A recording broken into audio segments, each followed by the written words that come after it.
কি হবে H L, এটা এল, এটা ই, এটা কি হবে বি, ঠিক আছে বি। আর যদি এর শুধু বি থাকে যেটা ভি হয়, যেমন আমরা এখানে পেয়েছি দেখেন এই বিটা হবে ভি এর মতো, আর এরকম এইরকম বি হলে ওটা বির মতো উচ্চারণ হয়, ঠিক আছে। তাহলে এই ভিটা ভি উচ্চারণ হলেন ভোদা, আর এই বিটা উচ্চারণ হয় বি হিসেবে, যেমন হলো লাস্টে কি হলো লেপ, লেপ, ব ব বি, তাহলে লেপ মানে হচ্ছে রুটি। বাক্যে প্রয়োগ কি হবে রুটি টাটকা, রুটি টাটকা, তাহলে লেপ মানে রুটি, আর এটা একটা ভার্ব উচ্চারণ হয়েছে, যে মানে ভার্ব, এটা একটা ইজটাই যে উচ্চারণ হয়, লেপ যে স্পেস, স্পেস মানে হলো টাটকা।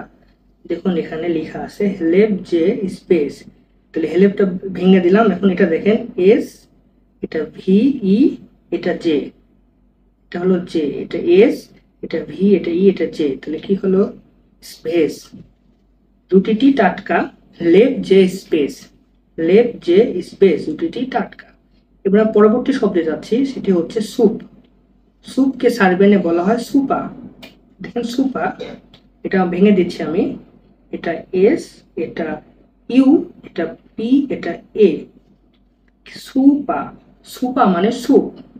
বাক্যে প্রয়োগ দেখছি আমি স্যুপ খাচ্ছি, আমি স্যুপ খাচ্ছি, আমিটা হচ্ছে ইয়া, ইয়া খাচ্ছি, ইয়েদাম, ইয়েদেম, ইয়েদেম হবে ইয়া ইয়েদেম সুপু, ইয়া ইয়েদেম সুপু, আমি স্যুপ খাচ্ছি, ইয়া ইয়েদেম সুপু।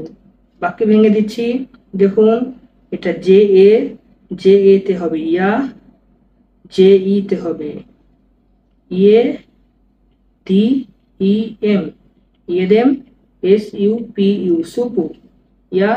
আমি পরবর্তী শব্দে যাচ্ছি মাংস। মাংসকে সার্বেনে বলা হচ্ছে মেসো, এম ই এস ও, মেসো। দেখেন এটা এম, এটা ই, এটা এস, এটা ও, মেসো, মেসো মানে মাংস।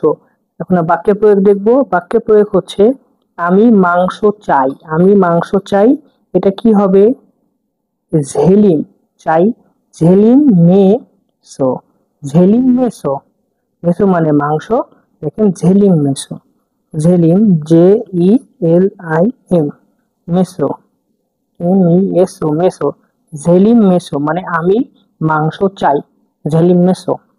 পরবর্তী শব্দে যাচ্ছি মাছ। দেখুন মাছকে সার্বেনে বলা হয় রিবা, রিবা মানে মাছ, এটা হলো আর, এটা আই, এটা বি, এটা এ, রিবা, রিবা মানে মাছ।